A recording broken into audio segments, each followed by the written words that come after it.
கேழ்வரகு மாவு பயன்படுத்தி இன்றைக்கி நல்ல மொறுமொறுப்பான ரவை தோசை. கேழ்வரகு மாவு கூட இந்த மாவுகளெல்லாம் சேர்த்து செஞ்சு பாருங்கள். நல்ல மொறுமொறுப்பாக இருக்கும், நல்லா சாப்பிட்றதுக்கும் நல்லா டேஸ்ட்டாக இருக்கும். இட்லி மாவு தோசை மாவு இல்லாத பக்குவத்தில் டக்குன்னு இந்த தோசையை நீங்கள் ரெடி பண்ணி சாப்பிட்லாம். வாங்க ஃப்ரெண்ட்ஸ், இது எப்படி பண்ணுறதுன்னு பார்க்கலாம். நான் இன்றைக்கி பார்த்தீங்கன்னா 1 கப் அளவுக்கு வந்து கேழ்வரகு மாவு எடுத்திருக்கேன், அதாவது கேப்ப மாவு எடுத்திருக்கேன்.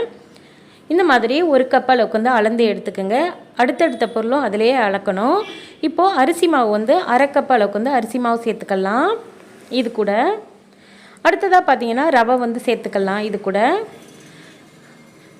1/2 கப் அளவுக்கு வந்து ரவை சேர்த்துட்டு இது கூட வந்து பார்த்திங்கன்னா 1/2 டீஸ்பூன் அளவுக்கு வந்து உப்பு சேர்த்துக்கலாம். இந்த மாதிரி மாவுகள்லாம் சேர்த்து செய்யும்போது நம்மளுடைய தோசை வந்து பார்த்திங்கன்னா நல்லா டேஸ்ட்டாக இருக்கும், நல்ல மொறுமொறுப்பாகவும் இருக்கும், சாப்பிட்றதுக்கு நல்ல ருசியாக இருக்கும். இப்போ நம்ம எந்த கப்பில் மாவு அளந்து எடுத்தோமோ அதே கப்பை பயன்படுத்தி நம்ம வந்து தண்ணி சேர்த்துக்கலாம். 1 கப்பு, அதுக்கப்புறம் பார்த்திங்கன்னா 2 கப்பு, இப்போது வந்து பார்த்திங்கன்னா 3 கப் அளவுக்கு வந்து தண்ணி சேர்க்குறேன்.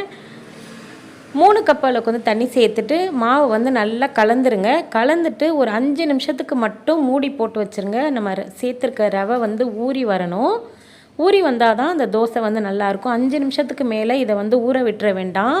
அப்புறம் வந்து பார்த்திங்கன்னா நம்ம நார்மல் தோசை சுடுற மாதிரி ஆயிரும், மொறுமொறுப்பு கிடைக்காது. இப்போது 5 நிமிஷம் கழித்து பார்த்திங்கன்னா மாவெல்லாம் நல்லா ஊறி நல்லா திக்காக இருக்குது பாருங்கள்.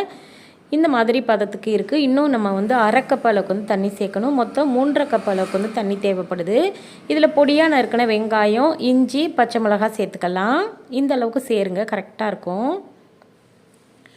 அடுத்ததாக பார்த்திங்கன்னா இதில் வந்து நல்ல கை நிறைய மல்லித்தலை வந்து சேர்த்துக்கலாம். நல்லா பொடிசாக நறுக்கிட்டு சேர்த்துக்குங்க.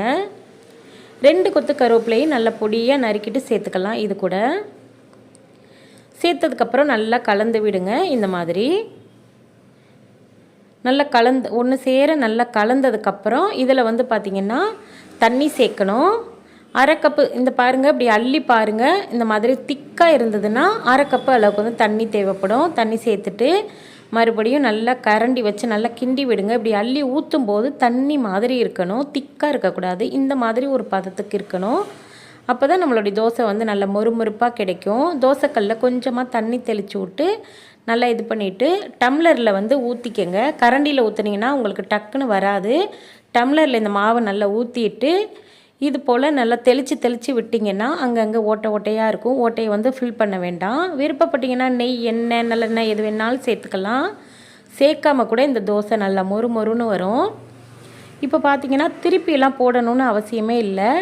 பாருங்கள், நம்மளுடைய தோசை நல்லா மொறுப்பாக இருக்குது. எடுத்து காட்டுற பாருங்கள். இந்த மாதிரி பதத்துக்கு நம்மளுடைய ராகி மாவை பயன்படுத்தி சூப்பரான மொறுப்பான தோசை நீங்களும் ரெடி பண்ணிடலாம். அடுத்து ஒன்று போட்டு காட்டுறேன் பாருங்கள்.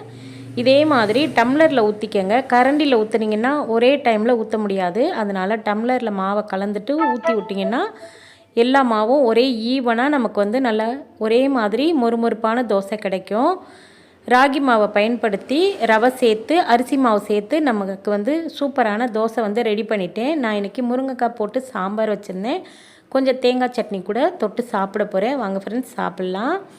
இதே மாதிரி பக்குவத்தில் நீங்களும் ரவை தோசை, அதாவது ராகி மாவு ரவை தோசை நீங்களும் செஞ்சு சாப்பிடுங்க. உங்கள் எல்லாருக்கும் ரொம்ப பிடிக்கும். இந்த வீடியோ பிடிச்சிருந்தா மறக்காமல் நம்ம சேனலுக்கு ஃபாலோ பண்ணிவிட்டு லைக் பண்ணி ஷேர் பண்ணுங்கள். தேங்க்யூ. தேங்க்ஸ் ஃபார் வாட்சிங். பாய்.